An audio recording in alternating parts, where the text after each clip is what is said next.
O'Rourke already facing an already crowded field of candidates, many of them with more experience on the national stage. So how does our panel think he will stack up?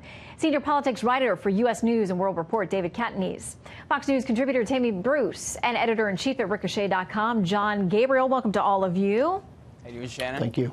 Okay, so there's been a lot made about Beto that today, he talked kind of amorphously about what he wanted to do and who he is, and I just couldn't stay away. I had to run. And Slate.com has this headline: Beto 2020 has no reason to exist. He's missing one important thing, an actual reason to run.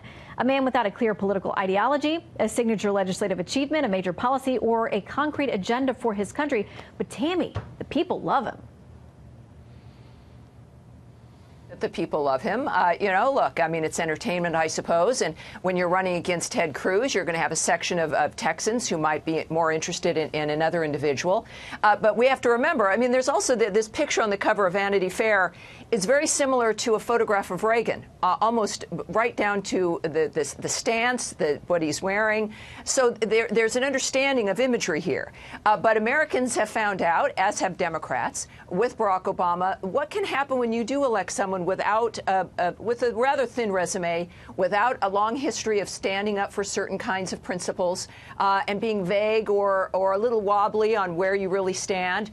And that did not necessarily work out for Americans overall. And I think that they're now struck with a civil war in a sense, from a progressive end, that wing, versus a wing that wants to go back to like a Joe Biden dynamic. So I think all of these people running is great. We're going to see this fight played out publicly, and the Democrats who vote are going to need to decide who they're going to become. They can't let Vanity Fair decide for them. They can't let, I would hope, they don't want to let just a charisma, and I think that that's also a very subjective kind of argument.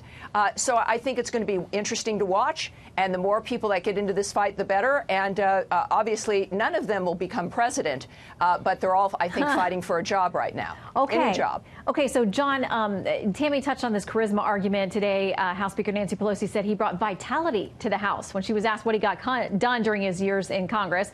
We're going to talk a little bit more about that coming up. But it's clear that there are some Republicans who are very concerned about him because he is young and charismatic, and he polls pretty well in a very crowded field. David McIntosh of the Club for Growth, they've already got an ad out potentially against him, this 2-minute piece.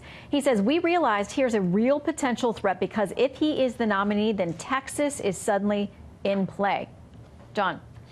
I don't see Texas being in play. He could not defeat Ted Cruz in that situation last time around, and that's really what he's most famous for in the state and around the country. Time and again, just because the media really, really loves a candidate, it doesn't always mean the voters will as well. And it seems like Beto is really trying hard to rerun the 2008 campaign of Obama, but times have moved on. That was over 10 years ago, and I think the field has changed, especially against a candidate like Donald Trump, who will punch back 10 times as hard, really, and it's going to be tough to be that positive and optimistic on the debate stage, that's for sure. Well, National Review says this: brace yourselves for Beto mania. He was never in the military, but talked about veterans issues so much that some people think he was. He's not Latino, but his rise fuels hope for Latino Democrats. He's a modest everyman with a net worth of $9 million.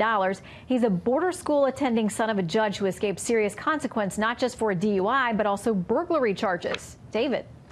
Look, we're going to be able to see very quickly if he is a media creation or if he is the next Barack Obama. There's going to be some metrics that are rolled out. Bernie Sanders was able to raise $6 million in 24 hours.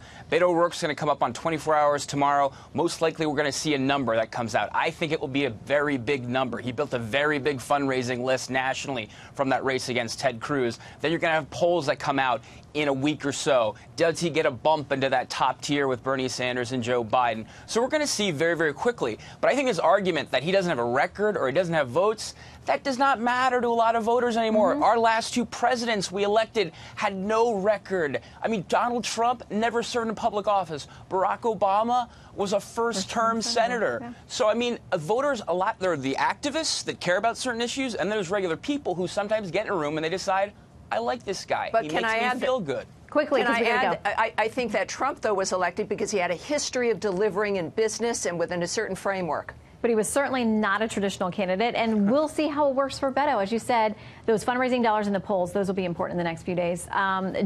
David, Tammy, John, thank you all. Good to have you. Thank you.